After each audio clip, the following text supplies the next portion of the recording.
Welcome to Team Sports Entertainment, your one-stop shop for mature dialogue. We're going to get right to it. Welcome to Team Sports Entertainment, the podcast, your one-stop shop for mature sports dialogue. I am your host, Earl Teema, alongside my co-host, my big uncle, Alan Teema, and special guest in the middle, Boy Said. Before we go any further, don't forget to like the video, leave a comment below, subscribe to the channel, and hit the notification bell. That way you know Dream Team is out there when we upload new content. All right, we're getting right to it. It's playoff season. Yes. Eastern Conference, we're breaking down the 4th and 5th seeds. New York versus the Atlanta Hawks. Fellas, we're going to go around the table, give us your predictions, and then we'll break down the matchup. So, Big Uncle, who you got? I got the Knicks. Got the Knicks? How many games? 6 or 7. 6 or 7. Said, who you got? I'll take the Knicks as well in 6. Ooh, I can't believe I'm about to say this, man. I got the Knicks in 6, man. Wow. Okay. Because historically, we're not Knicks fans, but the way they've been balling this year is, I'm not even going to sit here and sleep on them. Although we had them making the playoffs in the beginning of the year, and a lot of cats didn't see that. You can go back to the older videos. Yeah. Definitely made that prediction. But, yeah, Knicks in 6. What do you think they need to do? Continue doing what they've been doing, playing defense. Yeah, Tim's way. Let's not get carried away, because offensively, I think they reached their peak. You know, it's just that Julius Randle just came into to be an all-star.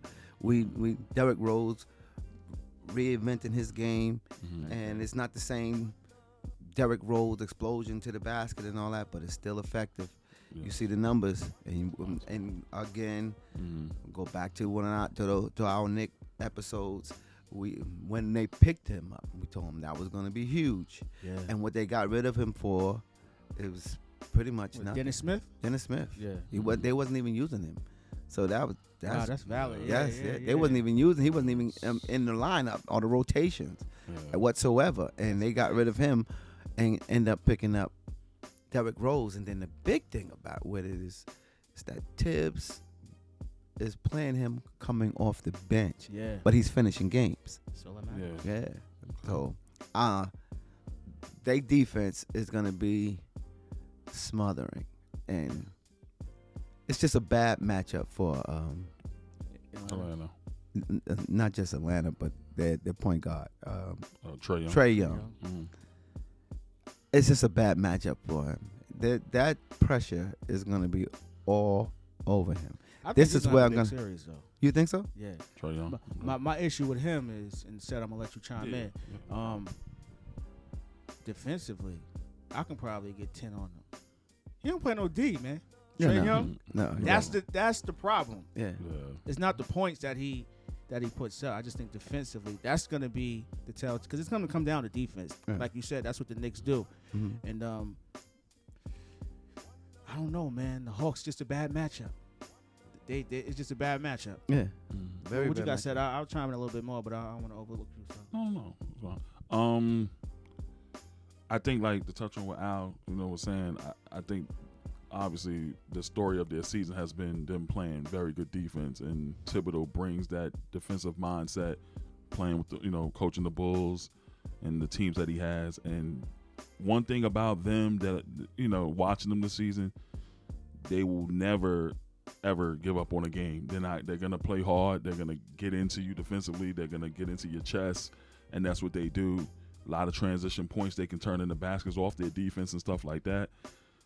Julius Randle, again, having a great season. Most improved player. Most improved, and probably getting some MVP votes. Yeah. I mean, in consideration and stuff. He was just the Eastern Conference Player of the Month for the month of April, not too long ago. He was the Eastern Conference Player of the Month. And then you add on, obviously Derrick Rose coming along, playing well, coming off the bench. Then you should also get some six man of the year. Looks considerations. Yes. Then you got Nerlens Noel in the middle. He's been playing well, blocking shots and stuff. Then you got Alec Burks, and then you got other guys that can step in. That can in that rotation. And then Emmanuel Quickly, another guy that comes in off of Tibbs' bench and gives something. So looking at that matchup all together, Atlanta, great team. But I just think in that series, you got to be able to get stops in the playoffs. And this is not when you can just run up and down the court again and score 120, 125 points. Got to play defense. So the Knicks, I think the Knicks is the obvious pick in this, to me. Obvious pick. Wow, me, this is the first time obvious. we agreed on everything. And Dream Team is out there and everybody watching before you be killing me in the comment section. Me saying I can score 10 points on Trae Young, that's hyperbole. So if I state that, imagine what an NBA player thinks about that, right? Mm-hmm. My thing with the Atlanta Hawks, they're too perimeter. Mm-hmm. They don't get any easy baskets like that. Yeah. Mm-hmm. From Gallinari to my man from Sacramento they picked up. Mm-hmm. Bogdanovich, yeah. Lou Williams, Cam Reddish is out. They don't really get any easy baskets. Mm-hmm. And with the Knicks, it's bully ball. If you think about it, Yeah. it's going to be like men against boys. Mm-hmm. Yeah. They're going to make it real physical. Trae Young, you may make some circus shots. They're going to bang you up. And then on the defensive end, they're going to attack him. Yeah. D. Rose is going to have him on his on his heels the They won't entire put him series. on They D-Rose. won't. They won't put him. But anyone is, with the exception of Alfred Payton, which he probably won't get that many minutes. Right. Anyone at the perimeter of the Knicks, that's food for them. See, but the Knicks games versus Atlanta during the season, when I watched, Mm-hmm. you said you mentioned Peyton, Mm-hmm. and if you go back and watch those games and look them up, Mm-hmm. Peyton got a lot of run in those games. Why? Because he was shutting Trae down. He makes him work for everything he Yeah. gets. So according to what kind of series Trae is having, that's going to determine how much time that Peyton plays on the floor. So Yeah. Well, like you said, if you can't play, defense for him, you can't get on the floor anyway. right. And Thibodeau is that type of coach. If you can't play defense for him, you're not gonna you won't be on the floor long. So probably look for the rotation to be short, and I would think maybe 8-9 guys. You won't go too deep, Right. and that's just what that's their MO. They're very defensive minded. They grind games out. They grind possessions out. Sometimes you have games in the 70s with them. They grind it out and they make you work for everything. You don't get anything easy with them. The one thing about a series like this is that both teams are young, and key players is very inexperienced when it comes to playoffs. Mm-hmm. And it just appears that the Knicks have more experience than. And when you look at their veterans, Like the Taj veterans, Gibson, Taj Gibson, Gibson, Derrick Rose, Rose. and all those, but it still just seems like the Knicks is more of a veteran team than Atlanta is, and as long as they stay with the system and the Tibbs give them the game plan, and that's what's so great about the Knicks to me. It's not that they're so multi-talented. It's the fact that Tibbs put a game plan together and they stick to it. And the games that they go away from it has mostly been down the stretch. They'll go away and they make the mistake of trying to do it their own instead of doing what Tibbs had told them to do, and it come back and bite them. And I think that was the experience they need to know to stick exactly to what Tibbs has for them to do. It's amazing how, like, when you just talk to others, right, and conversation starts and you start bouncing ideas. I'm sitting here just thinking about the series, and the Knicks, I have them winning. Tibbs is a great coach, but something tells me that Nate McMillan may have a wrinkle of his own. You know what I mean? That's possible. And Yeah. it's all about a matchup, because the Hawks aren't a bad team. It's just this particular team. Against other teams, I may take them. We got to understand this too. And the Hawks is not the same team that they were during those other games that they played. What was the series against Atlanta? The Knicks 3-0. They swept 3-0, swept them. We got to understand, there was no Lou Wills in most of those games. Lou, that's a new addition. It's a whole new coach. And they have been playing better since they made the change of coach. And John Collins woke up. What's my man name from I'm bugging. That's Capela. Clint Capela, yeah. Listen, man, that's why I don't like making predictions, because I put my mind on Trae Young. Mhm. But if he just plays within himself and facilitate and trust, it could be a series, man. Yeah, because now I heard another interesting take and I very rarely, agree with him. But Van Gundy said today, he said that This is Jeff, right? Jeff Van Gundy. Okay. I heard him say that the playoffs is different. The Knicks have won a lot of games, but they played against a lot of teams that was actually load managing during the season. Nobody's going to be load managing in the playoffs, he says. He said he's worried and want to see how the Knicks adjust to fully loaded teams coming at them. We're making compelling arguments, man. And I'm stepping out on a limb. I'm taking the Hawks in 6, man. I'm going to take them. I'm not going against that defense. Because Nate McMillan, I think defense win playoff series. This is the fact. And I knew the Knicks played some great defense. They've been playing good defense all year. You notice I said good.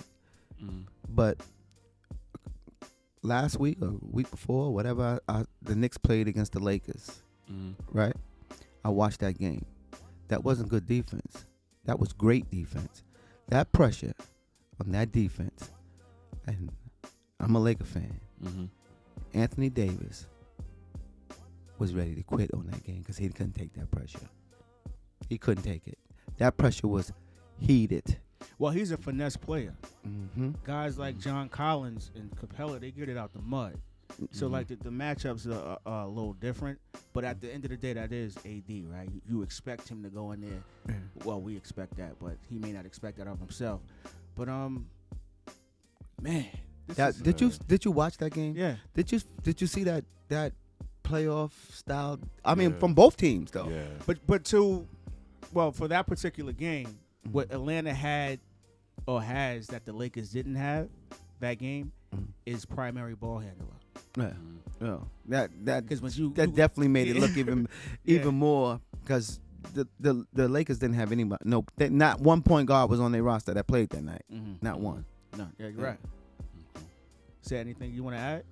'Cause I have a bunch of questions I could ask. No, go ahead. I mean, there's nothing really to touch on other than, like you said, the season series. Those 3 games that were played, I thought were very competitive. All 3. I think it was a 1 triple overtime game. I think it was in Atlanta. I think the game might have been the second or third game, whichever one. But that was a very good one. And then the other 2 games wasn't, as probably, how can I put it? Maybe convincing, like a convincing win on the first 2 games. Yeah. But I do believe, the Knicks will find a way to get it done. I think they will wear them down in the series like that. That was gonna be a part potentially. of my yeah. But my question to you is, well, both of you, obviously, you stated that Atlanta is not the same team. It's a whole new culture now. Like if you bring in a new coach, it's a whole different mindset. Everything's different.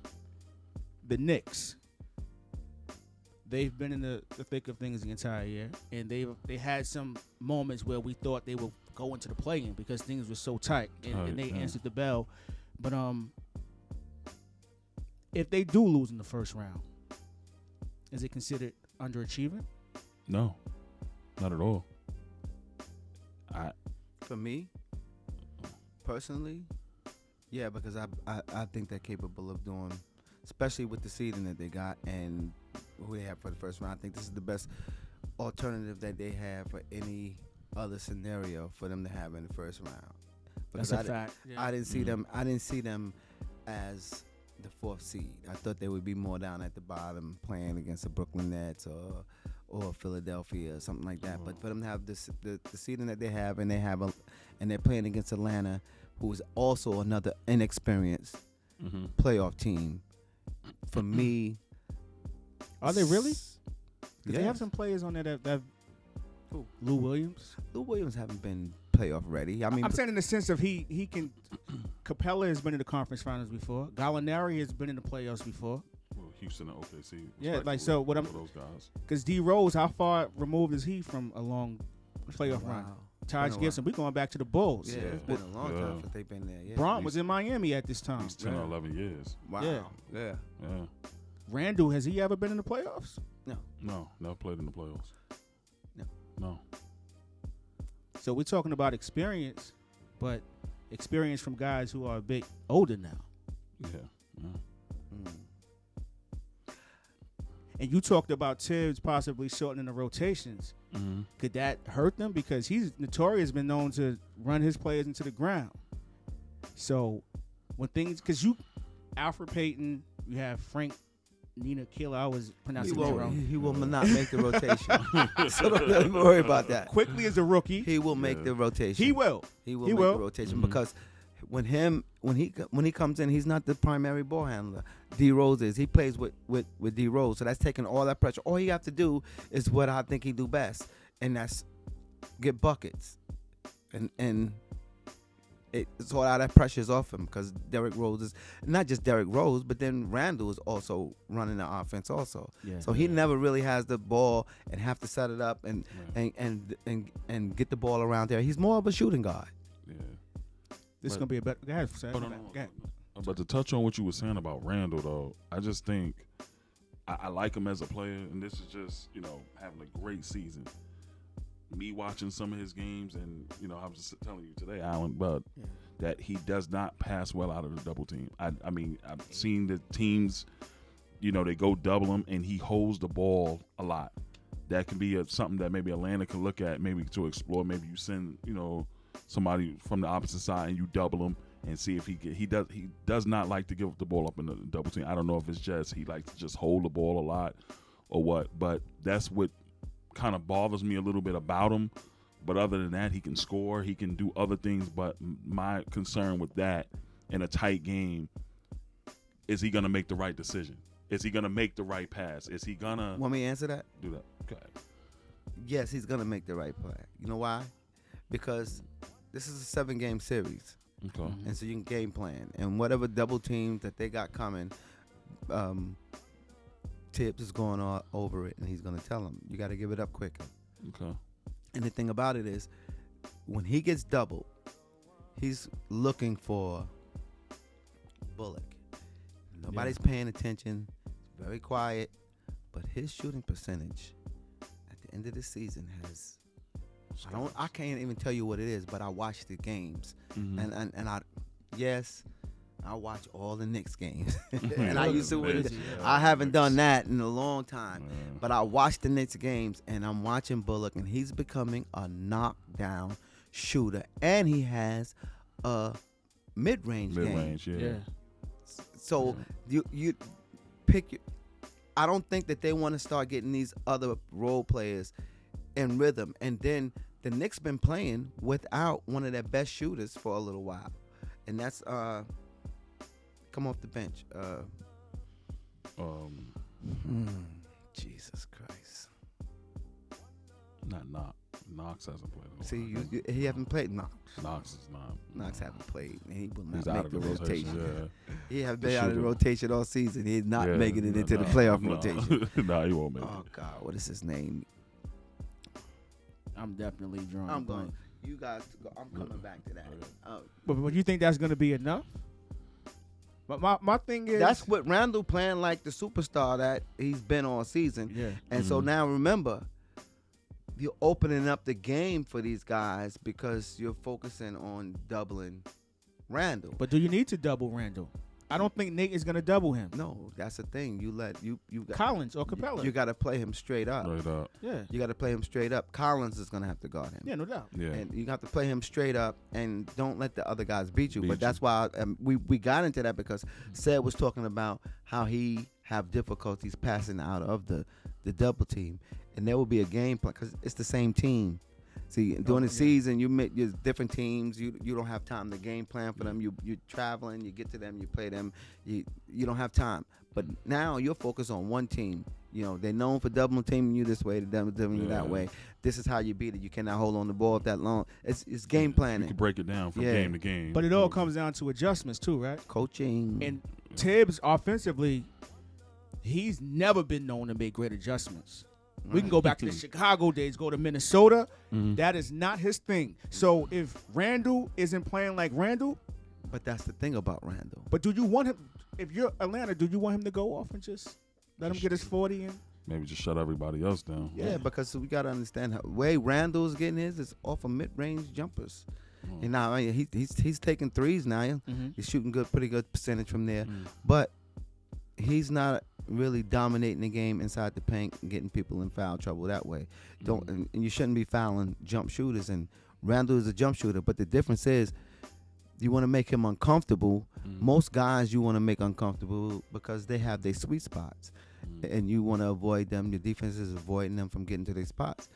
Randle spots are all over the floor. You put the ball on. Yeah. He's on the baseline, on the right baseline, on the post. He got that little fadeaway that he shoots, and he's knocking that down at a high percentage. Yeah. He get an elbow on left or right side. It really does. I just really don't like when Randle is at the top of the key, 3-point line in the middle of the floor. I don't like that. But either left or right side, it's his sweet spot. Yeah. Yeah. Mm-hmm. All right, man. Listen, I changed my pick. I'm gonna reiterate that. I'm taking the Hawks in 6, man. Okay. I just think that, just thinking about their roster, and Nate McMillan is no slouch as a coach. And experienced in the playoffs. Yeah. Yeah. And as bad as Trae Young is defensively, I'll state it, he's bad defensively. He's one of them cats. If he gets hot, Yes. it can get ugly. It can get very ugly, man. And I think it's going to be a good series, but I'll take the Hawks in 6. You like him at 6. I'm going to take them in 6. Yeah, to touch on what you said also, Earl, Yeah. to touch on what you said about, I think you said something about earlier about how if they do lose in the first round, would it be? Or the next year. Yeah, I just totally think, from where that franchise was until now, like having been in the playoffs in close to 7-9 years, maybe longer. I don't know. About 13? Yeah, 13 's been 2013. Yeah. long. No, 2013, right? Was it that? Yeah, What? 12, So, 13. yeah, about 8 years. No, it's 8 years. No, you're right. 8 It was years, about right? 2013, I think. Yeah. right? And Melo, yeah. to get the coach that they got, which is Thibodeau, to bring him in 1 year and turn that franchise around says a lot of values, because they were You're in the basement. Yeah, they were in the basement, like, won't say more or less the laughing stock of the league at one point, probably. Yeah, they were. They were down, but what a difference a year can make. You bring a guy in that has experience, that very defensive minded, and that can turn that roster around. Brought in guys that bought in. No doubt. That's they a fact. they bought into what he wanted. As far as on the defensive end, and you have to be committed with him. You have to be committed to play defense. If you can't, and like Earl, he got those guys and Allen to buy in to what he wanted, and that's playing defense. You had no other choice but to do that. You have to. But my thing is this, right? If the Knicks were in the play-in, then we could state that, all right, it was a good year. You're the 4th seed, home court. You played well all year. If you lose, it's a bad season. You need to win this. You need to win this series. That player I was to shoot is Alec Burks. Burks, Okay. yes, from Okay. Utah.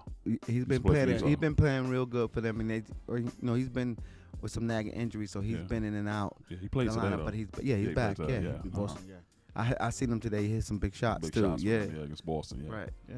So it should be compelling, man. It's good. Like we always say, the league is better when the Knicks are doing well.